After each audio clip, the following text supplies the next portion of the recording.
स्वदेश तथा विदेशमा रहनुभएका श्रमजीवी दिदीबहिनी तथा दाजुभाइहरू, मे दिवस 2020 को अवसरमा हार्दिक शुभकामना। बितेका 131 वर्षदेखि औपचारिक रूपमा मे 1 का दिन संसारभरिका श्रमिकहरूले अन्तर्राष्ट्रिय श्रमिक दिवस मनाउँदै आएका छन्। यो दिन काम गर्नेमाथि काम लगाउनेहरूबाट भएको ज्यादतीलाई अन्त्य गर्न ट्रेड युनियनहरूले सुरु गरेको आन्दोलनको स्मरणमा मनाउन थालिएको। श्रमिकहरूको काम, मनोरञ्जन र आराम बीच सन्तुलन कायम गर्ने माग स्थापित गरिएको दिनका रूपमा यस दिवसलाई स्मरण गर्ने गरिन्छ। नेपालको श्रम आन्दोलनले यस दिवसलाई श्रमिकहरूको सम्मानित, समृद्ध र सृजनशील जीवनको लागि भएका सबै आन्दोलनहरूको स्मरणमा मनाउँदै आएको छ। पछिल्ला केही वर्ष यता हामीले यस दिवसलाई नेपाली श्रमिकहरूको एकता र उपलब्धिको उत्सवका रूपमा पनि मनाउँदै आएका छौँ। हरेक वर्ष श्रमको संसारमा भएका उपलब्धिहरूको चर्चा गर्ने र गर्न बाँकी कामहरूलाई पुरा गर्ने अठोट गर्ने दिनका रूपमा पनि मे 1 लाई लिँदै आएका छौँ। तर यस वर्षको मे दिवस हामीहरू भिन्न रूपमा मनाउँदैछौँ। कोरोना भाइरसको महामारीका कारण हाम्रो श्रमको संसार अहिले लकडाउनमा छ। मैले पहिले पनि भनेको छु, अहिले यति बेला विश्वभरिका कोरोना प्रभावित 210 मुलुकमा जस्तै हाम्रो देशको पनि उत्पादन प्रणालीको कडी टुटेको छ। हाम्रा सृजनशील हातहरू यतिखेर लकडाउनमा छन्। हाम्रो श्रमको प्रतीक्षामा रहेका उत्पादनका साधनहरू पनि लकडाउनमै छन्। अहिलेको लकडाउन विश्वव्यापी हो र यो बाध्यकारी रहेको छ। कोरोना भाइरसका कारणले यसलाई स्वीकार्नु परेको बाध्यता हाम्रा अगाडि छ। यसले निर्माण, रोजगारी र उत्पादनमा पारेको प्रतिकूल प्रभावको अवस्थाले श्रमजीवी वर्गको बुझाइ जस्तै श्रम र उत्पादनको सम्बन्ध एवं त्यसको महत्त्वलाई सबै वर्गले गम्भीरताका साथ बुझ्ने नयाँ परिस्थिति पनि निर्माण भएको छ। श्रम आधारभूत कुरा हो र जीवन प्रमुख कुरा हो। श्रम बिनाको पुँजी र प्रविधि पनि अर्थहीन हुन्छ भन्ने आजको यथार्थले स्पष्ट पारेको छ। उद्योग व्यवसाय बन्द हुँदा आम्दानी घटेका, स्वदेशमा कार्यरत सबै प्रकृतिका श्रमिकहरूका कष्टकर जीवनप्रति म अत्यन्तै दुखी छु। 1 दशकको हिंसात्मक द्वन्द्वका कारण गाउँको रोजगारी खोसिँदा सहर बजार पसेका, तर सहर बजारले रोजगारी दिन नसक्दा परदेश भासिएका लाखौँ नेपाली युवा श्रमिकहरू विभिन्न मुलुकमा कार्यरत छन्। युवाहरू विदेशिने यी र अन्य विभिन्न बाध्यकारी परिस्थिति तथा प्रवृत्ति पनि छन् र अहिले कोरोना भाइरसको महामारीका कारण न कार्यरत मुलुकमा रहन सकिने न त स्वदेश फर्किन सकिने चेपुवामा श्रमिकहरू परिरहेका छन्। यसबाट सिर्जना भएको पीडाप्रति म जानकार तथा संवेदनशील छु। यस अप्ठ्यारो घडीमा स्वदेश तथा विदेशमा रहनुभएका सम्पूर्ण श्रमजीवी नेपाली दिदीबहिनी तथा दाजुभाइहरूमा हार्दिक ऐक्यबद्धता जाहेर गर्दछु। दिदीबहिनी तथा दाजुभाइहरू, विगत 2 वर्षदेखि हाम्रो अर्थतन्त्रले तीव्र विकासको लय समातेको थियो। सरकारको संयोजनमा उद्यमी तथा श्रमिक दुवै पक्षबीच उच्च समझदारी कायम रहेको थियो। त्यही समझदारीका कारण श्रमिकको न्यूनतम पारिश्रमिक इतिहासमै उच्च अर्थात् 39% वृद्धि भएको थियो। नियमित जस्तो औद्योगिक द्वन्द्वको पीडा झेलिरहेको नेपाली श्रमको दुनियाँमा हडताल र तालाबन्दी सबैले बिर्सिसकेको नमिठो सपना जस्तो भइसकेको थियो। हाम्रो आर्थिक वृद्धि दोहोरो अङ्कको लक्ष्य हासिल गर्नेतर्फ लम्किएको थियो। सरकारले श्रम क्षेत्रमा पहिलो वर्षको तुलनामा दोस्रो वर्ष झन्डै दोब्बर बजेट वृद्धि गरेको थियो। दक्ष जनशक्ति निर्माण, रोजगारी सृजना, सामाजिक सुरक्षा र सुरक्षित तथा सुलभ वैदेशिक रोजगारीका 4 लक्ष्यमा आधारित विभिन्न कार्यक्रमहरू श्रम, रोजगार तथा सामाजिक सुरक्षा मन्त्रालय मार्फत सञ्चालनमा आएका थिए। यी 2 वर्षको अवधिमा प्रधानमन्त्री रोजगार कार्यक्रम मार्फत 22 लाख श्रमदिन बराबरको रोजगारी सिर्जना गरिएको थियो।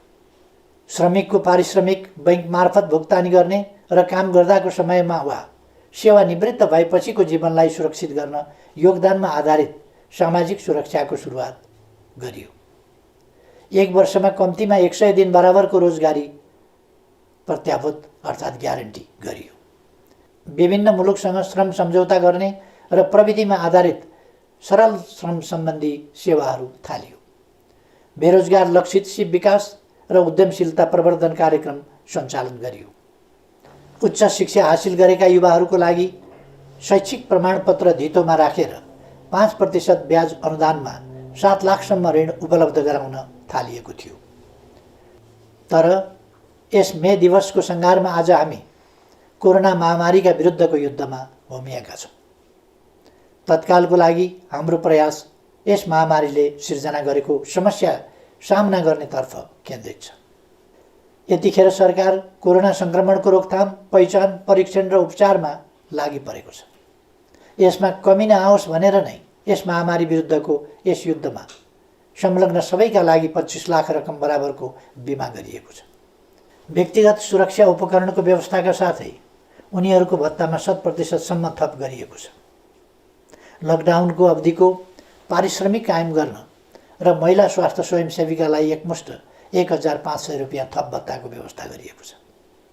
सामाजिक सुरक्षा कोषमा आबद्ध सम्पूर्ण श्रमिकहरूको आयमा कमी नआओस् भनेर नै प्रत्येक श्रमिकको योगदान बराबरको रकम सरकारले नै कोषमा जम्मा गरिदिएको छ। सामाजिक सुरक्षा कोषमा योगदान गर्दा लाग्ने दोहोरो करको व्यवस्था हटाइएको छ। विद्युतको उपभोगमा सहुलियतको व्यवस्था गरी सुलभ मूल्यमा इन्डक्सन चुलोको व्यवस्था समेत गरिएको छ।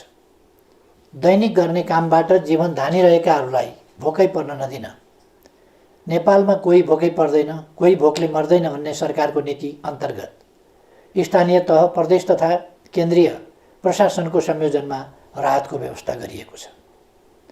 श्रमजीवी दाजुभाइ तथा दिदीबहिनीहरू, म ठान्दछु श्रमजीवी वर्ग भनेको दुःख गर्न सक्ने तर सुखको सपना देख्ने वर्ग हो, परिवर्तनको संवाहक हो र सबै आत्तिएको बेला ढाडस दिन सक्ने अनि आफै अघि सरेर समस्याको सामना गर्न सक्ने वर्ग श्रमजीवी वर्ग हो। कोरोना भाइरसको महामारीका विरुद्ध अग्रपङ्क्तिमा रहेर जुधिरहेका चिकित्सक, स्वास्थ्यकर्मी, सुरक्षाकर्मी र सफाई लगायतका सेवामा क्रियाशील श्रमजीवीहरू यसका उदाहरण हुन्, जसको अथक परिश्रमले कोरोना भाइरस विरुद्धको लडाइँमा विश्व स्तरमा उल्लेख गर्न लायक सफलता हाम्रो मुलुकले प्राप्त गरेको छ। हालसम्म यो महामारी समुदाय स्तरमा फैलिनबाट रोकिनु र कुनै पनि मानवीय क्षति नभएको गरिबीको रेकर्ड कायम रहनु सन्तोषको विषय हो। आफैलाई जोखिममा पारी अरूको जीवन रक्षामा संलग्न उहाँहरू सबैको म उच्च प्रशंसा गर्न चाहन्छु। मलाई थाहा छ अवधिको हिसाबले यस वर्ष श्रमिकहरूको न्यूनतम पारिश्रमिक पुनरावलोकन गर्नुपर्ने वर्ष हो। तर तपाईँ हामी सबैलाई थाहा छ अहिले परिस्थितिले हामीलाई साथ दिइरहेको छैन। 8.5% को आर्थिक वृद्धिको उच्च आकाङ्क्षाका साथ अघि बढेका हामीहरू 3% वा त्यसभन्दा कमको आर्थिक वृद्धिमा खुम्चिन पो पर्ने हो कि भन्ने अवस्थाले गम्भीर बनेका छौँ। मैले पहिले पनि भनिसकेको छु, हाम्रो जीडीपीको झन्डै 4% यस महामारीका कारण क्षति भइसकेको छ। विश्व स्तरमा तुलनात्मक रूपमा हेर्ने हो भने रोजगारी र अर्थतन्त्रको अहिलेको अवस्था अघिल्लो शताब्दीको महामन्दीमा जस्तै वा त्योभन्दा पनि भयावह हुने आकलन गर्न थालिएको छ। सन् 1930 को दशकमा भएको महामन्दीमा काम गर्ने उमेर समूहका कुनै औद्योगिक मुलुकमा 23% र कतिपयमा 33% सम्म बेरोजगार भएका थिए। यस महामारी पछिको पहिलो 4 महिनामा नै 20औं शताब्दीको त्यस दशकको भन्दा ज्यादा श्रमजीवीहरू बेरोजगार भइसकेका छन्। महामन्दीको त्यस समयमा सिङ्गो 1 दशकमा कुल गार्हस्थ्य उत्पादनमा जति सङ्कुचन आएको थियो, यस महामारीको पहिलो 4 महिनामा ती विकसित अर्थतन्त्रमा त्यसको झन्डै 3 गुणा बढी सङ्कुचन आएको छ। तर घरमुलीले अनिकालमा पनि परिवारलाई भोकै राख्दैन, रुखो सुखो भरण पोषणको जोगावट गर्छ र व्यवहार चलाउँछ। तपाईँहरूको यस प्रधानमन्त्रीले नेतृत्व गरेको सरकारले पनि उपलब्ध स्रोत र साधनले भ्याएसम्म सुविधाको जोगावट गर्छ। कसरी? अबका हाम्रा सबै प्रयास स्वस्थ नागरिक, सिपयुक्त नागरिक, मर्यादित काम र सामाजिक सुरक्षातर्फ केन्द्रित हुनेछ। भूकम्पपछिको यस दशकलाई हामीले पुनर्निर्माणको दशक भने चाहिँ अबको हाम्रो पहिलो लक्ष्य कोरोनाबाट हाम्रो समाजलाई मुक्त बनाउनु हुनेछ। यसभन्दा अघिल्ला सम्बोधनहरूमा पनि मैले चर्चा गरेको थिएँ। यस महामारीले जनस्वास्थ्यको क्षेत्रमा हाम्रो अभिगत उदाङ्गो पारिदिएको छ। जसरी 20औं शताब्दीको महामन्दीले पुँजीवादी प्रणालीको चरित्र नै फेर्ने गरी अर्थव्यवस्थामा कल्याणकारी आयाम थप्न विकसित मुलुकलाई बाध्य पार्यो, यस महामारीले हामीलाई स्वास्थ्य संरचनामा थप लगानी गर्न प्रेरित गरेको छ। हाम्रो संविधानले ग्यारेन्टी गरे झै स्वस्थ नागरिक निर्माण गर्न स्वास्थ्य बिमा सहितको जनस्वास्थ्यमा र सिपयुक्त नागरिक निर्माणका लागि शिक्षामा लगानी वृद्धि गरिनेछ। आजको लागि स्वास्थ्य, भोलिका लागि शिक्षा अबको हाम्रो दिशा हुनेछ। यस महामारीको प्रभावले आत्मनिर्भर अर्थतन्त्रको महत्त्वलाई पनि अझ बढी स्पष्ट पारेको छ। अबका हाम्रा कदमहरू निश्चय नै त्यस दिशातर्फ सुदृढ ढङ्गले उन्मुख हुनेछन्। कोरोना महामारी विरुद्धको लडाइँमा एक हुँदै श्रमिकको रोजगारी, आय र सामाजिक सुरक्षा सुनिश्चित गर्ने दिशातर्फ हाम्रो सम्पूर्ण प्रयास केन्द्रित हुनेछ। सबैभन्दा पहिले टुटेको उत्पादन सम्बन्धको कडीलाई जोड्ने र अवरुद्ध उत्पादन प्रणालीलाई सुचारू गरिनेछ। राहत सुविधा अल्पकालीन उपाय मात्रै हो, सबैलाई काम हाम्रो पहिलो लक्ष्य हुनेछ। श्रमसँग जोडिएकाहरूलाई सामाजिक सुरक्षा प्रणालीमा आबद्ध गरिनेछ। काममा जो छन् उनीहरूका लागि न्यूनतम पारिश्रमिक सुनिश्चित गरिनेछ। काममा संलग्न कसैको पनि आम्दानी रोकिने वा खोसिने स्थिति आउन दिइने छैन। सङ्घ, प्रदेश र स्थानीय तहमा श्रम प्रदान प्रविधि परिचालनको प्रबन्ध गरिनेछ। श्रम र प्रविधिको संयोजन तथा ज्यालासहित जनसहभागिताको विकास मोडेल अवलम्बन गरिनेछ। वैदेशिक रोजगारीबाट फर्किएकाहरूलाई उनीहरूले हासिल गरेको दक्षता अनुरूपको स्वरोजगारी सृजना गर्न सरल कर्जा र प्रविधि हस्तान्तरणको प्रबन्ध गरिनेछ। स्वदेशमा रहेका वा विदेशमा रोजगारीमा जान नपाएकाहरूलाई प्रधानमन्त्री रोजगार कार्यक्रममा जोडिनेछ। विभिन्न मन्त्रालय, निकाय र सार्वजनिक संस्थाहरू मार्फत सिर्जना भएका कामका अवसरहरू नेपालीलाई नै सुनिश्चित गर्ने व्यवस्था मिलाइनेछ। यस सन्दर्भमा हाम्रा श्रमिकहरूमा रहेको सिपको खाडलका कारण हुन सक्ने श्रमिकहरूको अभावलाई सम्बोधन गर्न प्राविधिक शिक्षा तथा व्यावसायिक तालिम परिषद र श्रम तथा सिप तालिम सम्बन्धी सबै निकायका कार्यक्रमहरूलाई एकीकृत रूपमा परिचालन गरिनेछ। सिपको अन्तरलाई सम्झाउन आवश्यक परेमा सबै पालिका तहमा छोटो अवधिका घुम्ती तालिम शिविर समेत सञ्चालनमा ल्याइनेछ। हाम्रो युवा जनसङ्ख्याको जनसाङ्ख्यिक लाभलाई अधिकाधिक सदुपयोग गरिनेछ। त्यस्तो युवा जनशक्ति जुन उत्पादक जनशक्ति हुनेछ, त्यस्तो उत्पादक जनशक्ति जुन सिपयुक्त र पुँजीसहितको प्रविधियुक्त हुनेछ, त्यस्तो युवा शक्ति जुन अन्वेषण र व्यावसायिक ज्ञानयुक्त हुनेछ। कृषिको आधुनिकीकरण र व्यावसायीकरण मार्फत समेत उत्पादन र रोजगारी वृद्धि गरिनेछ।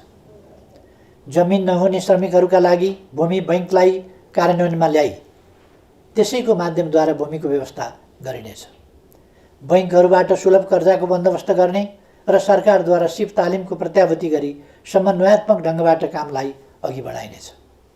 विगतका जनआन्दोलन र द्वन्द्वकालका युवा तथा अरू घाइतेहरू अझै पनि उपचारविहीन अवस्थामा रहिरहेका छन्।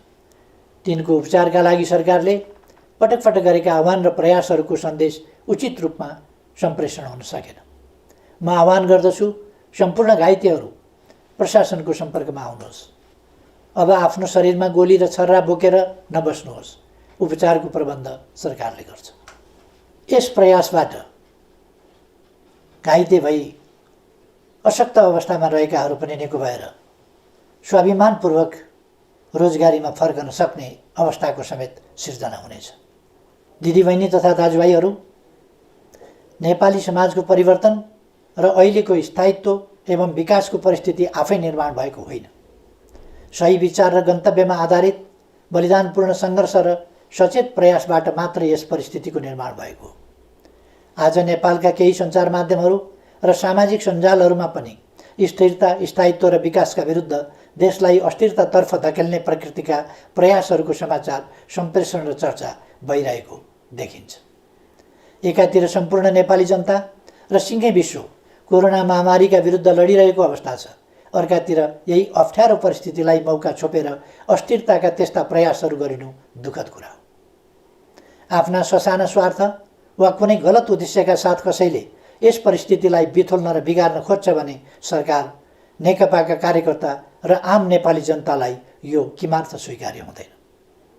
त्यस्ता प्रयासलाई सफल हुन दिइने छैन भन्नेमा म सबैलाई आश्वस्त पनि पार्न चाहन्छु। नेपालको राजनीतिक आन्दोलनले ट्रेड युनियन आन्दोलनलाई वैचारिक नेतृत्व गरिरहेको छ, तर नेपाली ट्रेड युनियन आन्दोलनले राजनीतिक आन्दोलनलाई धेरै कुरा सिकाएको छ। अप्ठ्यारोमा नहड बनाउने, अनिकालमा मिलेर बिउ जोगाउने, सहकालमा भएका नाफाको न्यायोचित वितरणमा सामाजिक संवाद गर्ने अनि विविधताबीच एकता कायम गरी अघि बढ्ने। ट्रेड युनियनले हामीलाई सिकाएको छ आपसी एकता र युनियन बनाउने भनेको भर्याङको खुड्किलो थपे जस्तै हो। तल्लो खुड्किलो बलियो भए मात्रै माथि पुगिन्छ। त्यसैले तल हेरौँ, माथि मात्रै होइन। त्यसैले म भन्न चाहन्छु, आजको अप्ठ्यारो घडीमा मिलेर अघि बढ्नुपर्छ युनियन जस्तै। हामीले आफ्ना आकाङ्क्षाको आकाशतिर माथि मात्र होइन, जनता भएतिर तल पनि हेर्नुपर्छ युनियनले भने जस्तै। कमी कमजोरी भए सच्याउनुपर्छ, तर अराजक होइन, अनुशासित हुनुपर्छ। समयको ख्याल गर्नुपर्छ, आफैलाई घात गर्ने होइन, इमान्दार बन्नुपर्छ युनियनले भने जस्तै। यस प्रसङ्गमा नेपालका मान्यता प्राप्त ट्रेड युनियनहरूले निर्माण गरेको उनीहरूको साझा संस्था जेटियुसीलाई म स्मरण गर्न चाहन्छु र यसको छाताभित्र समेटिएका सबै ट्रेड युनियनहरू, तिनमा आबद्ध श्रमिकहरू र सम्पूर्ण श्रमजीवी जनसमुदायहरूलाई यस वर्षको मे दिवसको अवसरमा म हार्दिक शुभकामना व्यक्त गर्दछु। धन्यवाद।